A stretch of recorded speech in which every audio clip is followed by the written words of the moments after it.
Assalamualaikum warahmatullahi wabarakatuh. Kami semua dari kelompok D ingin mempertunjukkan praktikum larutan telur dengan asam. Pertama, perkenalkan dulu, nama saya Emilia Fatika Putri. Saya Tiara Ditama Putri. Saya Kiflan Dandia Putra. Saya Salma Kalisa Purnasetiawan. Saya Rizal Daviananta. Saya Lika Syafriullah. Halo semuanya, jadi di sini aku pengen kasih tahu gimana caranya kita bikin larutan. Jadi di sini ada 3 larutan. Yang pertama larutan asam askorbat, asam sitrat, dan ini yang terakhir adalah cuka. Di sini selain itu ada 3 buah telur. Oke, baik, selanjutnya 3 butir telur ini kita masukkan ke setiap cairan yang telah kita sediakan.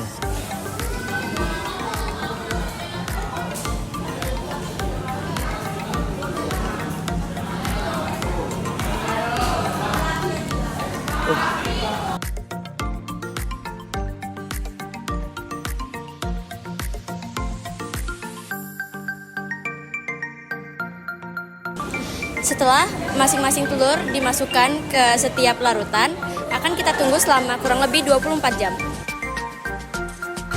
Oke, selanjutnya saya akan menjelaskan tentang hasil percobaan jeruk atau asam askorbat dengan telur. Oke, dibanding dengan asam-asam yang lainnya, di sini jeruk ini termasuk salah satu asam yang paling rendah. Kenapa? Karena bisa dilihat dari hasilnya, di mana asam jeruk ini tidak terjadi apa-apa, tetapi gelembungnya lebih sedikit dibandingkan dengan cuka dan asam sitrat. Di sini saya akan menjelaskan reaksi yang terjadi pada telur yang setelah dimasukkan ke dalam air cuka selama 24 jam. Kulit telur sebagian besar terdiri dari kalsium karbonat. Ketika terkena cuka, terjadi reaksi kimia yang menghasilkan kalsium asetat, air, dan gas karbon dioksida. Gas ini terlihat dalam bentuk gelembung yang muncul di permukaan telur. Jadi tuh ada gelembung-gelembungnya. Terus juga di telur ini, telurnya teksturnya kayak lembut gitu. Terus jadi putih. Baik, di sini saya akan menjelaskan larutan asam sitrat yang dicampur dengan telur. Pada cangkang telur sendiri terdapat kalsium karbonat, di mana ketika kalsium karbonat sendiri bercampur dengan asam sitrat, maka akan terbentuk gas karbon dioksida, air, dan gelembung-gelembung pada saat telur dimasukkan ke dalam asam sitrat sendiri.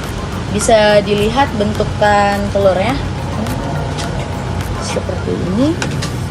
Jadi di sini bersifat telurnya akan melunak jika tercampur dengan asam sitrat sendiri.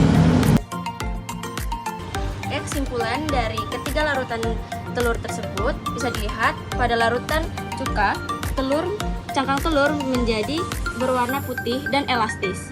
Pada larutan asam sitrat itu dia memerlukan waktu yang lebih lama dibandingkan dengan cuka yang pada keseluruhan cangkangnya telah menjadi putih, sedangkan pada asam sitrat itu belum semuanya putih.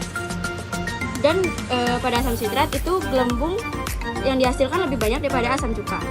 Selanjutnya pada cangkang telur yang direndam pada dalam perasan jeruk itu akan lebih lama lagi karena jeruk kandungan asamnya itu lebih rendah daripada kedua larutan tersebut.